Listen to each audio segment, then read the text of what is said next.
I expected college to be a lot more of like, this is like the time of my life. This is going to be the time I remember forever.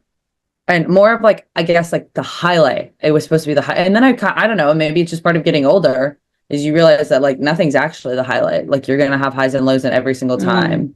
And as you continue to grow, you realize that like, just because you didn't get these things in your college experience doesn't like mean your life isn't fulfilling.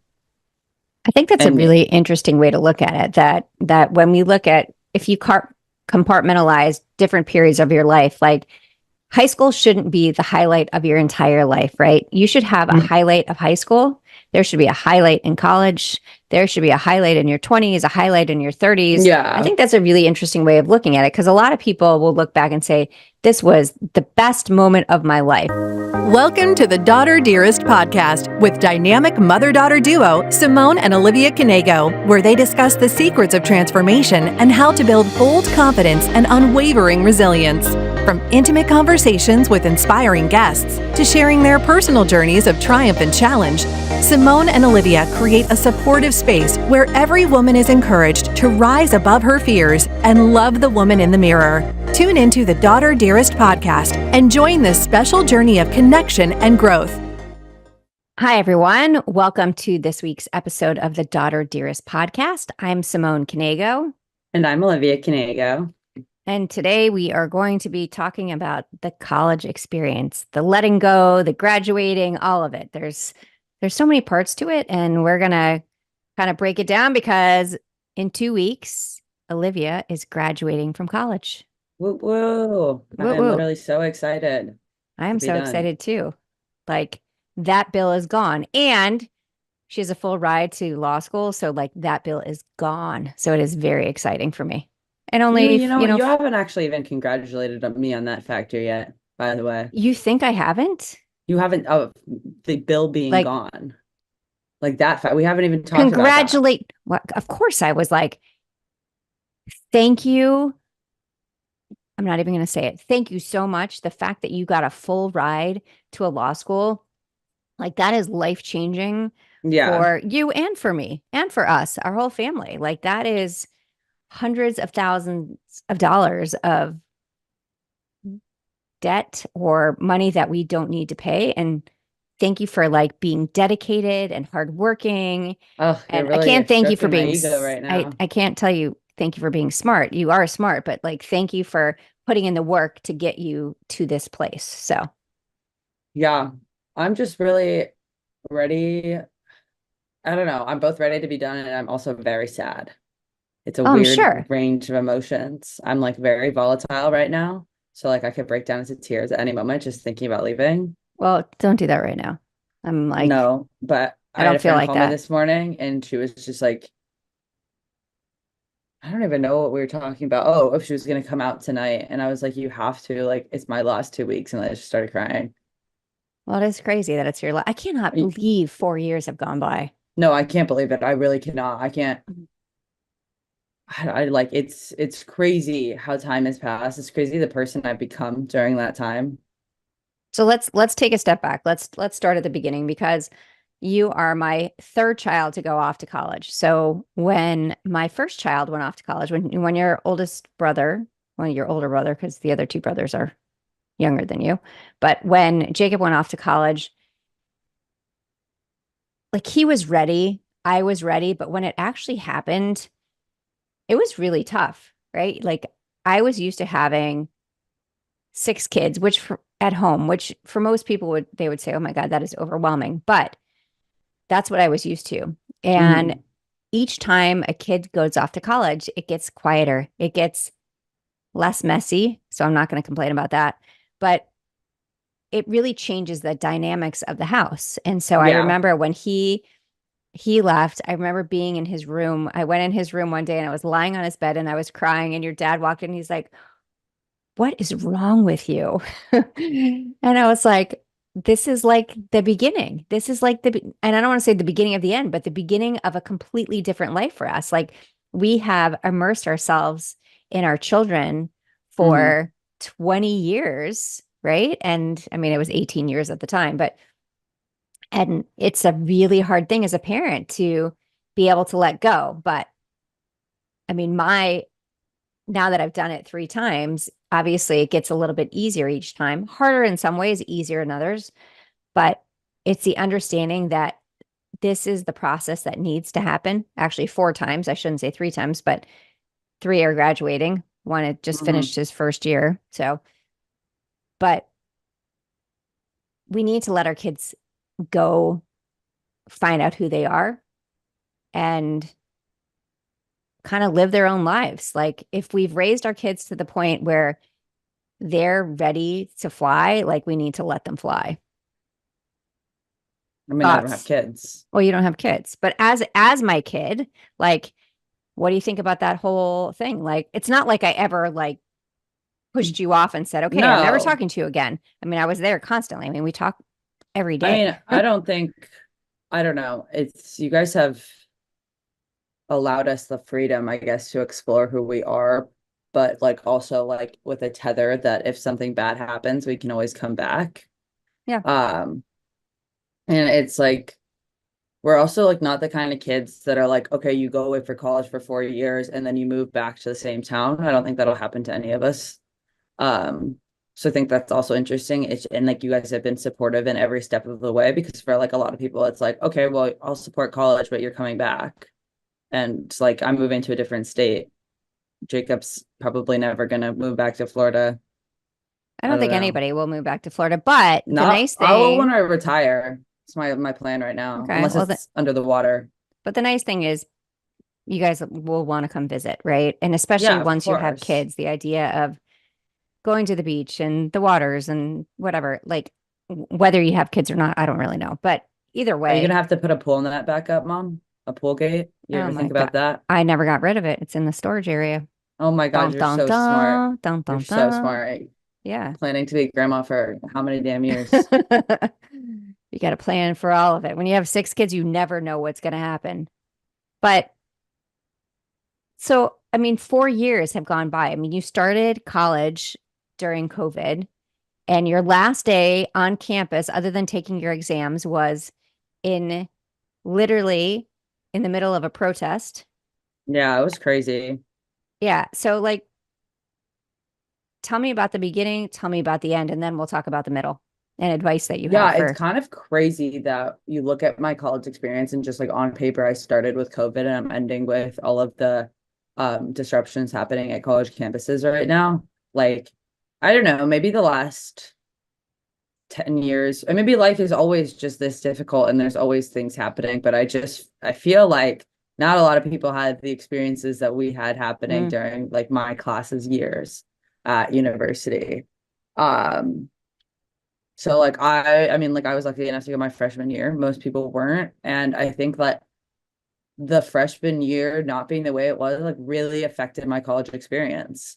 I don't think I had anywhere close to the experience that a lot of the underclassmen have now, especially with relationships with professors and like on-campus activities. It wasn't really an option. And then I moved off my junior year. And at that point, it feels like it's too late. And it's never actually too late, but you already have what you have going on. And mine just like didn't happen to be connected to my campus. If you look back, do you think you should have like held off for a year? And I say that with a caveat because you wouldn't have your best friend, right? Like you wouldn't have ever met her if you wouldn't have gone. So, and I don't and your other friends like, too. Know what would have happened. I don't know if I would have even ended up, if I pushed it off a year, I don't know if I would have ended up going to New York City, because I knew, like, as much as I loved my experience here, I knew it wasn't somewhere I wanted to be forever. So I think maybe I would have just chosen somewhere else. Okay. I don't know if holding it off, like, I think you were lucky. I think you were lucky, actually. The fact that they actually allowed you to come to campus. I mean, how many kids had that completely wiped away? They couldn't even do that. Everything was virtual. So their option was to go virtual, or their option was to postpone by a year. And although your classes were still virtual, you still got to meet people. You still got to interact with people. And yes, they didn't have all of the activities that they do now, but you still got to be there. Yeah, I just think that like in general, I don't know, maybe it's just that I've lived for only however many years, 21 years, but college seemed like it was going to be Did you already more of forget like, how old you are? no. Actually, yesterday I was saying all day that I was 22 for some reason. Don't know why. That's really So, funny. um, yeah, I think that I expected college to be a lot more of like, this is like the time of my life. This is going to be the time I remember forever. And more of like, I guess like the highlight. It was supposed to be the high. And then I don't know, maybe it's just part of getting older is you realize that like nothing's actually the highlight. Like you're going to have highs and lows in every single Mm. time. And as you continue to grow, you realize that like just because you didn't get these things in your college experience doesn't like mean your life isn't fulfilling. I think that's a And really interesting way to look at it. That when we look at if you compartmentalize different periods of your life, like high school shouldn't be the highlight of your entire life, right? You should have a highlight of high school. There should be a highlight in college. There should be a highlight in your 20s, a highlight in your 30s. I yeah, think that's a really interesting way of looking at it because a lot of people will look back and say, this was the best moment of my life. And okay, sometimes you do have that best moment.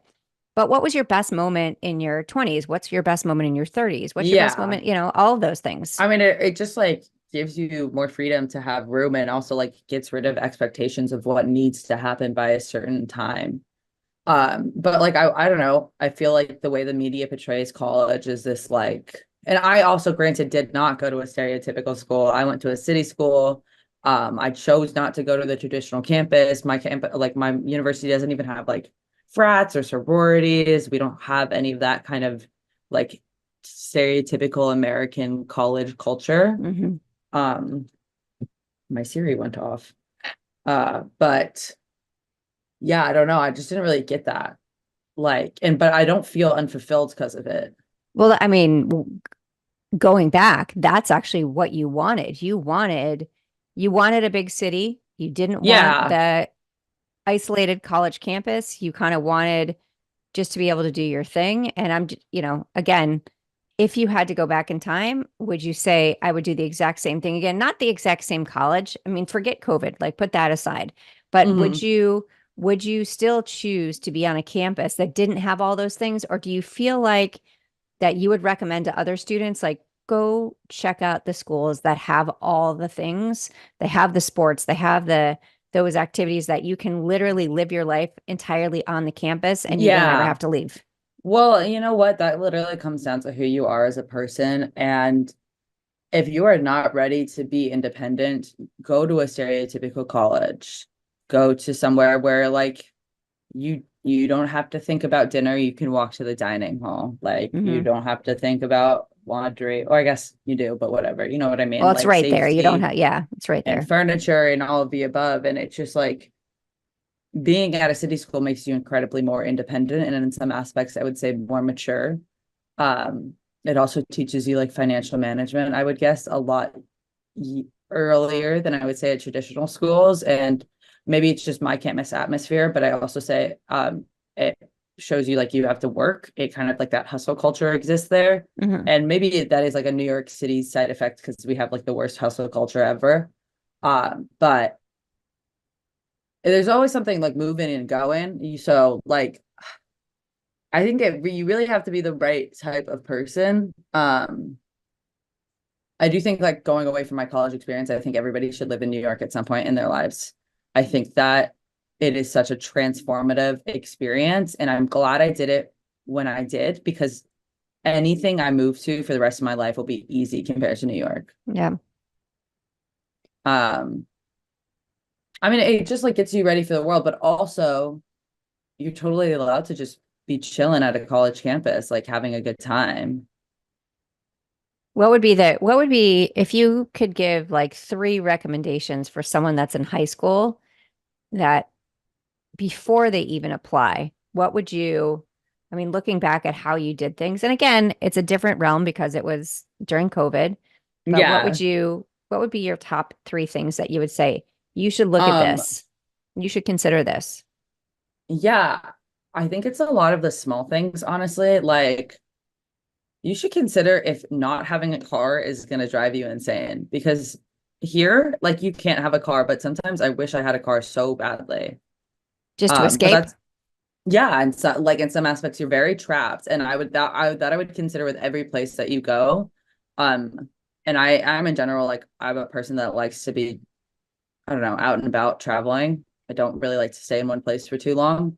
So would definitely look at like how where is it in the world? Like where is it compared to everyone else? If you're having a bad day and just want to escape to go somewhere else, is that easy to do? Mm-hmm. Can you, Makes or sense. like, I think another big one is like, um, it's not even about the university culture because the university culture, like, obviously it's different at every single school, but like, you can find your people everywhere you go. Mm-hmm. Like, I think one of the things you do have to consider is the culture of the place where you're going. So like if you're wanting the friendly social atmosphere of the South, don't come to New York. Like people are not going to be as friendly, and I think that's a really important thing because sometimes it can feel rather lonely if you're not ready for that. Mm-hmm. Um, so I don't know. I would definitely look at that. I'm trying to think like what did I really look for when I applied to schools? I really just wanted a city school. Yeah, you were so Um, focused on city. So that's why I'm asking, like, so you gave two things. Like, is there one other thing that you would say you yeah. should consider this, or I wish I would have considered this? And again, I know you don't regret your time where you were. Like, I think that you had putting all the factors together, you had an amazing college experience. You did great. And you're going full ride. Congratulations to law school. So, I mean, that Yeah. all set you up for the life you have today. And I'm a big believer in that every step we take, every roadblock we hit, every bump in the road kind of leads us to where we're supposed to be. Yeah. So, So I think that then that would be like the last thing to consider with like the type of person you are and the motivation you are. mm, And I think that applies to a lot of things. But I think one of the things that like incoming senior or like incoming freshmen look at when applying to schools is about like classes and statistics in that way.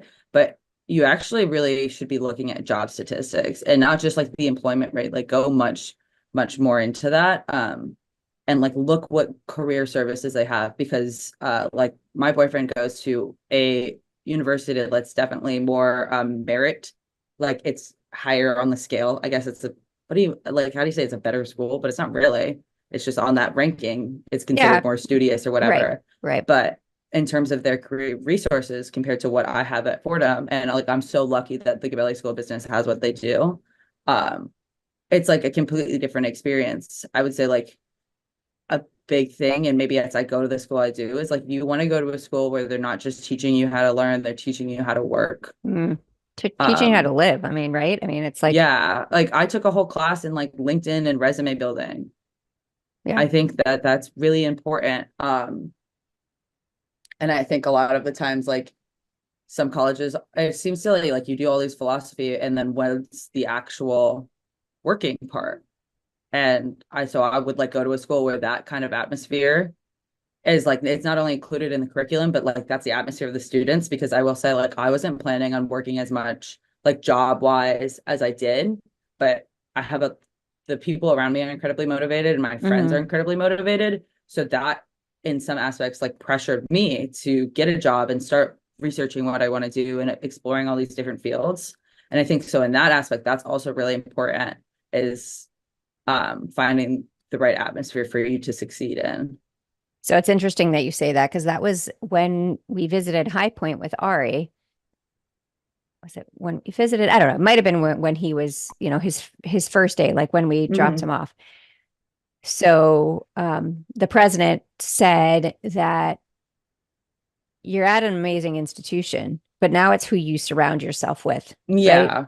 So I think that is truly a big factor in how successful you are, is that So, you so can, important. you can go anywhere, but if you surround yourself by people who don't care, that they're just there to get it done versus actually to learning is the most important part of college, and to achieve, then you're going to have a completely different experience. And I can tell you that your brother has completely surprised me because high school was, I mean, he always did well, but he has severe dyslexia, right? And so he had to work that much harder, and he didn't really want to go to college. And we say to the kids that here's the plan, like you're going to college unless you give us another plan. Yeah. Right. I'm not going to make anybody go if they have like a whole business plan set up that they know that they can implement and they want to try it. Right. But if your plan doesn't involve a plan, then you go to college for a year and you figure it out. And for him, I think it's been transformative, right? He literally spent most Friday nights in the library studying. I mean, he killed it this year. Like he really worked so hard. I mean, he did amazing. And I'm so proud of him for that. But he also decided who he was going to surround himself with. So, and this is no offense to people who rush, because obviously fraternities and sororities are a huge deal in our society.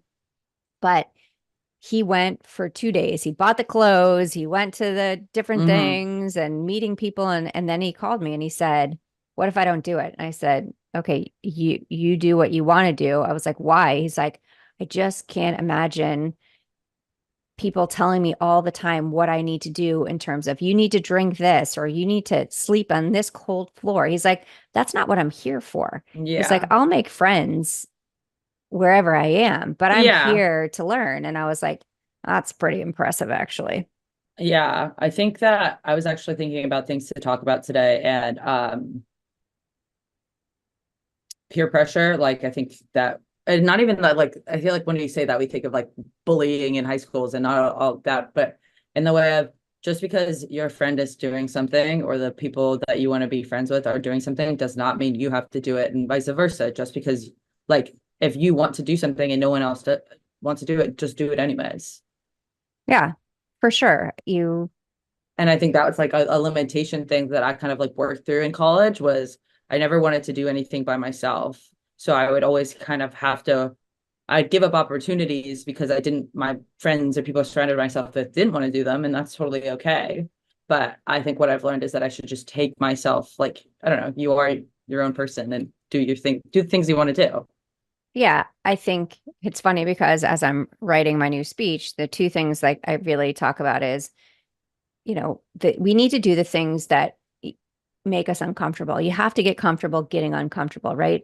And doing the things that you think that you can't, because we're so focused on just completing a task that we're scared to go to that next level. But when we do the things that we think we can't, when we do something by ourselves, guess what? You meet new people. Yeah. There's always someone there that is doing the same thing. I mean, remember when we had Stacey Harris on the podcast, which hasn't come out yet, but when we had Stacey Harris on the podcast and we were talking about the whole networking thing and meeting new people, like everybody needs to meet new people. Everybody is trying to meet new people. And it's that overcoming that fear that someone isn't going to like you. If they don't like you, move on. There's so many people in this world. Yeah. And I think that goes like just like general advice of what I've learned for college. Like, there's so many people in this world, but keeping that in mind, like, just move on. Don't say anything, just move on. And don't form your opinions based off of what someone else says about them. Like, because you wouldn't want someone to do that to you. Yeah, absolutely. I always feel like if someone's talking negatively about someone else, that's on that person. It has nothing to do with the person that they're talking about, right? I saw something the other day, and you know me, I'm not much on the social media in terms of like scrolling and stuff, but it was a video of a woman saying that when someone says something mean about you, don't get upset about it. Take it as a compliment, because that woman sees something in you that she doesn't see in herself, and she wants that. And I mean, that's a hard pill to swallow, but obviously, of course, but it's real. And there is a big world out there. There are so many people to choose from. One of the things I loved about college is that you then had a choice. You weren't in this small, I mean, we all went to smaller schools, right? I mean, I went to a private school, you went to a private school. Even the older kids that went to a public school for high school, they were still really small. There were like 200 people in their class. So those were the people that you chose between, right? In terms of who you wanted to hang out with. And then you go off to college and you have thousands of people that, again, come to that situation. They show up at college with a clean slate, right? There's no baggage, there's no history that they're bringing with them. Nobody knows anything about you.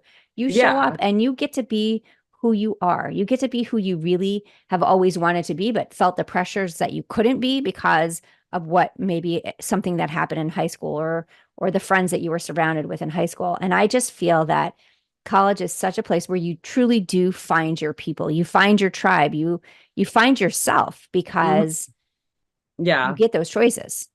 Yeah, I completely agree. Like everyone, I feel like finds, or not everybody, but there is the opportunity that everybody can find their own group of people because there's so much diversity at every single campus. And I think that's really lovely. And it's like pretty eye-opening, especially if you go to school, with the same people for how many years. And I think that's also why, like, I'm a big advocate of like not going to the same schools as your high school friends. And I think it's fun.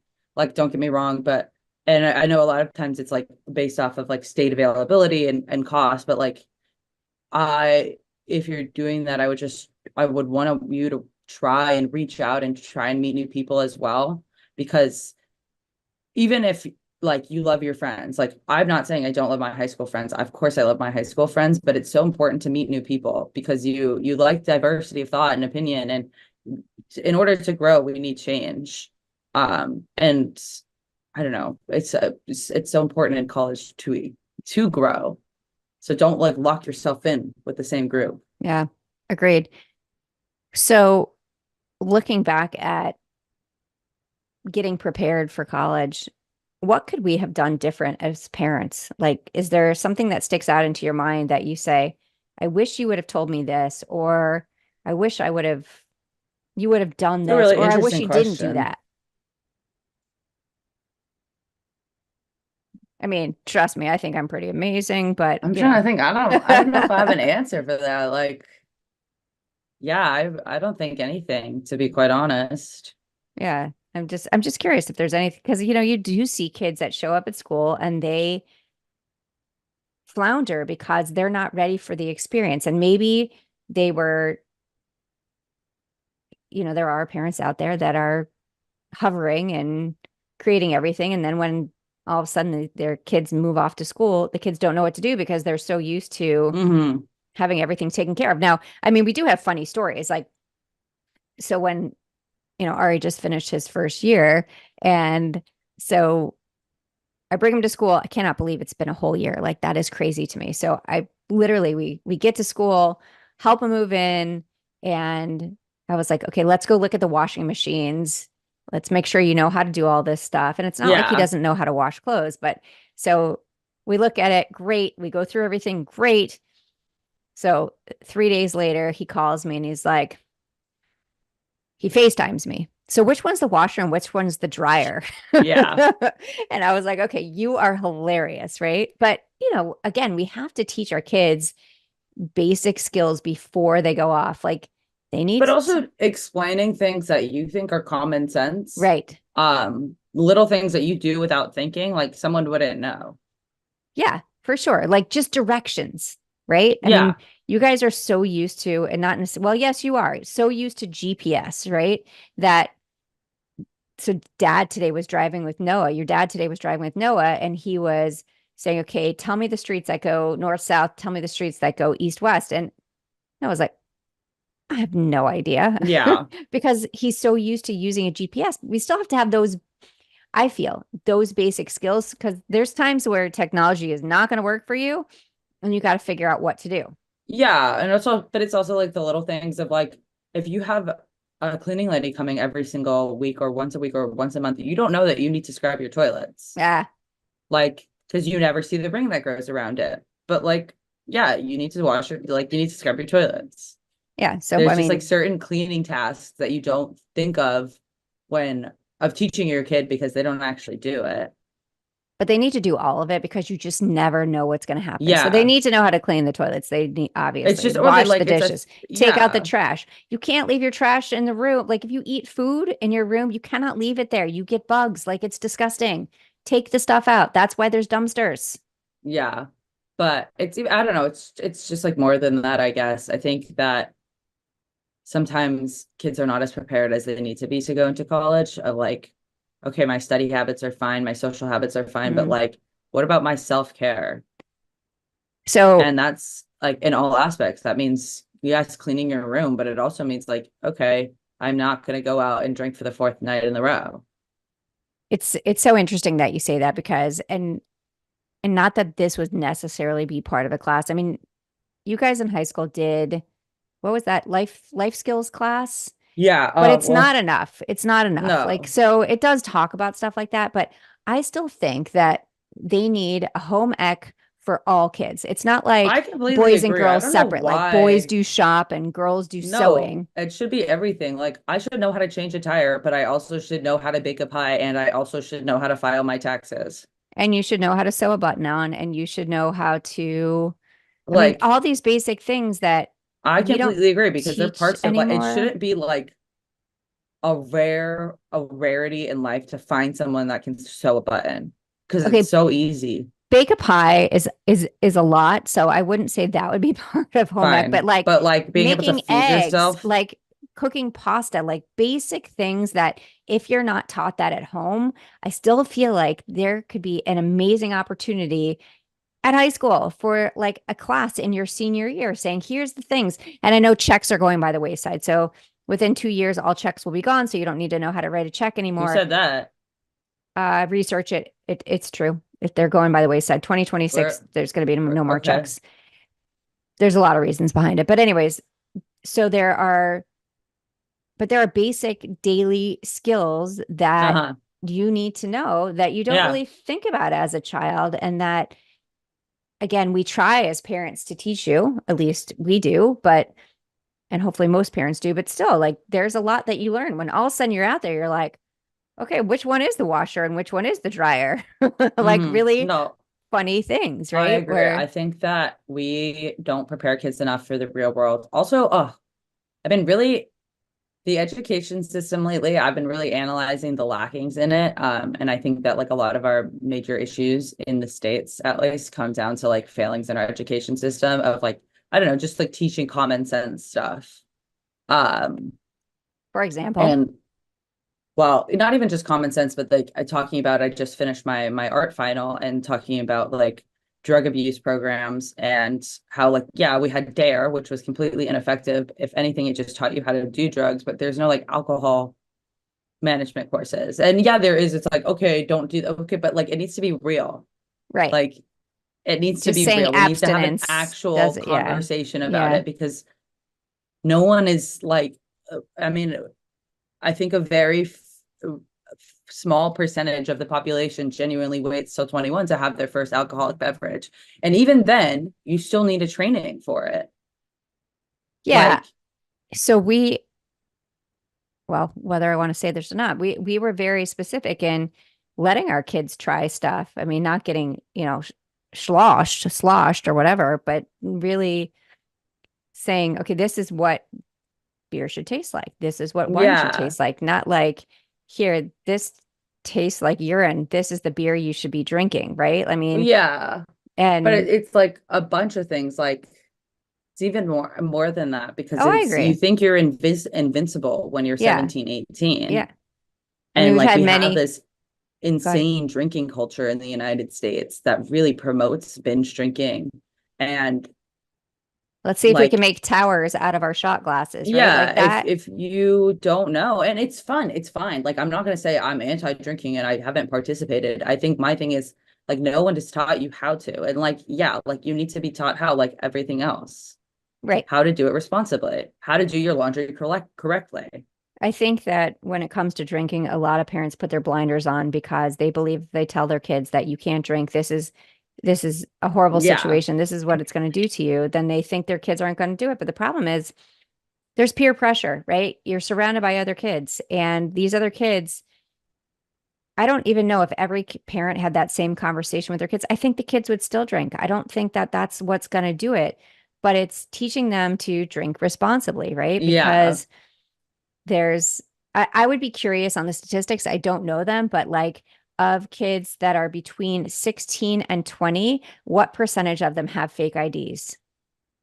Probably a ridiculous amount. There's no way Probably. they have an actual study on that though, because people would lie. Right, right. But it would be really interesting to know because, and there are plenty of states actually that you can drink if your parents are with you. Yeah. So there's a whole list of them I think that I was talking to one of my friends recently about like one of the best ways to prepare for not just college is the real life. And this is obviously a very privileged opinion, but like if you have the resources to send your kid to a sleepaway summer camp or a program where they're like going to be away from you for an extended period of time while they're in middle and high school, it develops a sense of independence with everyday tasks, but also in social relationships that you Yeah. really need.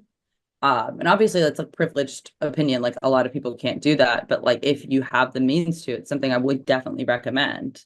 But I think there are programs too that offer that Yeah. without having to pay. Like there are plenty of programs that can do that, but you have to look for them, right? You have to Yeah. But I think think it's about it. so important. It's just like an independence factor, but it also teaches you how to like develop social relationships and especially in a summer camp situation, how to live with someone else.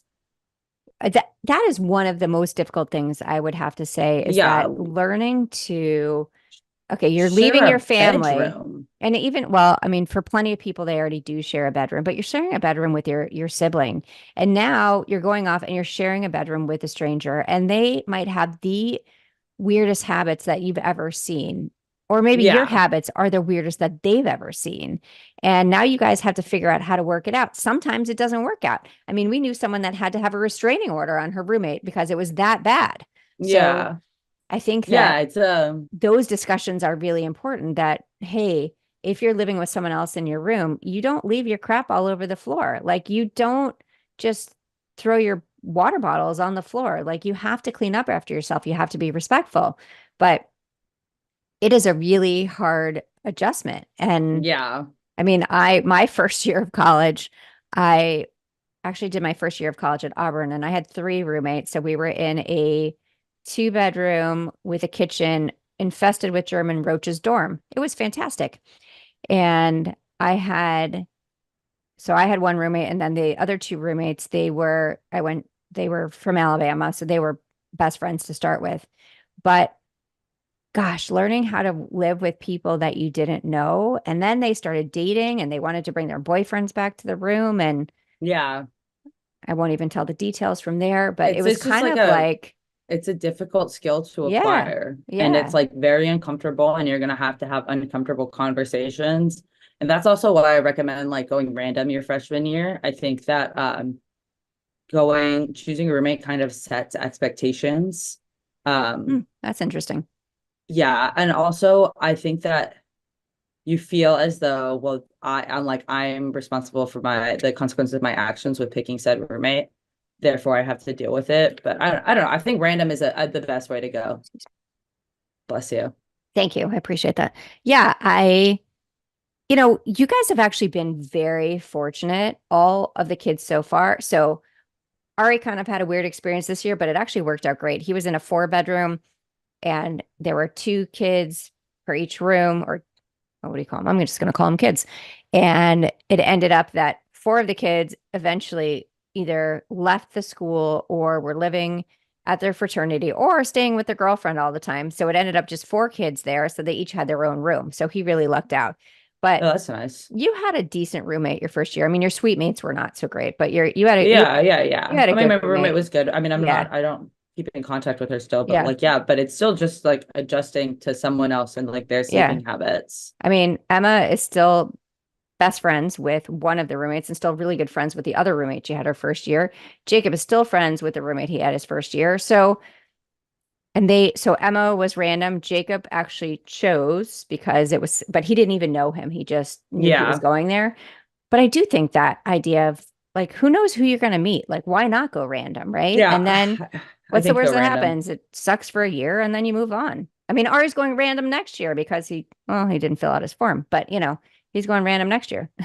Yeah. So I think that college is so much more than, because I feel like we're a little bit over time, we are. but college is so much more than like just a social experience and just an educational experience. It's one of like the weirdest things that you all are like can be, because it's like 4 years of not what the rest of the life is going to look like. You're not going to be, your schedule is not like when you work your 9 to 5, it's not going to be like when you're in college. You're not going to have the freedom and the social aspects that you currently have. Yeah.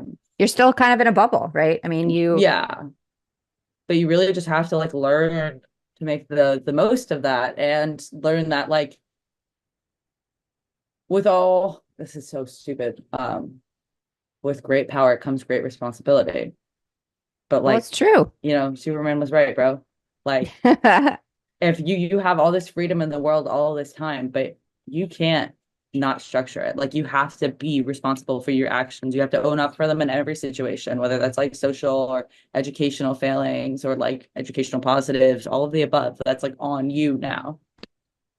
Yeah. I mean, you are the master of your destiny, right? I mean, amen. You are in charge of how you want your life to go. And yes, there are external factors, but every morning you wake up and you can choose to be happy. You can choose to be miserable. You can choose to try to make a new friend. You can choose to just stay in your dorm and not talk to anyone. And it's scary. I know it's scary. Yeah. It's terrifying to meet new people, but you have to do it, because life is not worth living when it's not worth being alone for. Like, there's so much beauty in the world, and there's so many people that you can find a person that you truly feel comfortable with. And even if you're this introverted individual, that you can be introverted with, essentially. Yeah. I mean, that is one of the biggest blessings of college, I think, is that you will find your people, and there will be people just like you, the people that maybe don't want to go and socialize, but they want that one friend. And that's all you need. You need a person. You need one person who you can count on, that you can call, that, pushes you over sometimes, or, makes you get their Diet Coke, or you just need that one person. And I think that really, college really opens up those opportunities for us. I mean, I still have one friend from college, right? I had a couple of friends in college. I wasn't super social, but I still have one friend, and I'm 52 years old, and I'm still friends, and I still travel with this one person every year because we made that connection. And I mean, I kind of think that is what it's all about, is finding those connections. Obviously, you're enhancing your mind. You're figuring out what you want to do with your life. That's a discussion for a whole nother day, of how much pressure there is. Like, you got to decide today that this is what you're doing for the rest of your life. But it is such an opportunity to grow as a person and meet people that you do want to spend time with. So I completely agree. It's such a special time in your life, and I would just say to make the most of it. Yeah, because adulting starts right after that, right? I mean, as soon as you're done with college, even if I'm going to grad school, it's completely different. It's adult school. Yeah, like, I'm in adult school now. That's funny. It is adult school. It's completely different. So what's your calendar tell us for the day? Since we're over time, we are gonna cut it. We could talk about this for hours, I think. What is it that separates successful people from you and me? They understand, consciously or otherwise, one simple thing: what they think and what they do don't always have to align. Interesting. Okay, what you think and what you do don't always have to align. Maybe you should keep some of your thoughts to yourself. Right. I mean, and thinking back to, if we talk about self-doubt, because I always love to bring it back to that, if we're doubting ourselves, right? If we're thinking that we're not enough, but we do the things that we think we can't, right? We can be successful. And the more we do the things that we think we can't, the more our thought process is going to catch up with what we're actually doing, and we become that confident person. There's a lot to it. Check out my website. My new website comes out next week, and it is fabulous. Fire. It is fire. I am so excited about it. So I hope you enjoyed today's episode. We would love for you to leave a comment, like us, go check out my website, SimoneKnego.com, read my book, The Extraordinary Unordinary You, and keep following our journey. We will see you next time on the Daughter Dearest podcast. Thanks so much. Bye, guys. Thank you for listening to the Daughter Dearest podcast with Simone and Olivia Knego. We hope this episode has made your day just a little bit brighter and given you the inspiration you need to confidently go about your week. Always remember to be authentically you. Don't forget to like and subscribe so you never miss an episode. And feel free to connect with them on Instagram at Daughter Dearest Podcast, at Simone Knego, and at Olivia Knego. Till next time.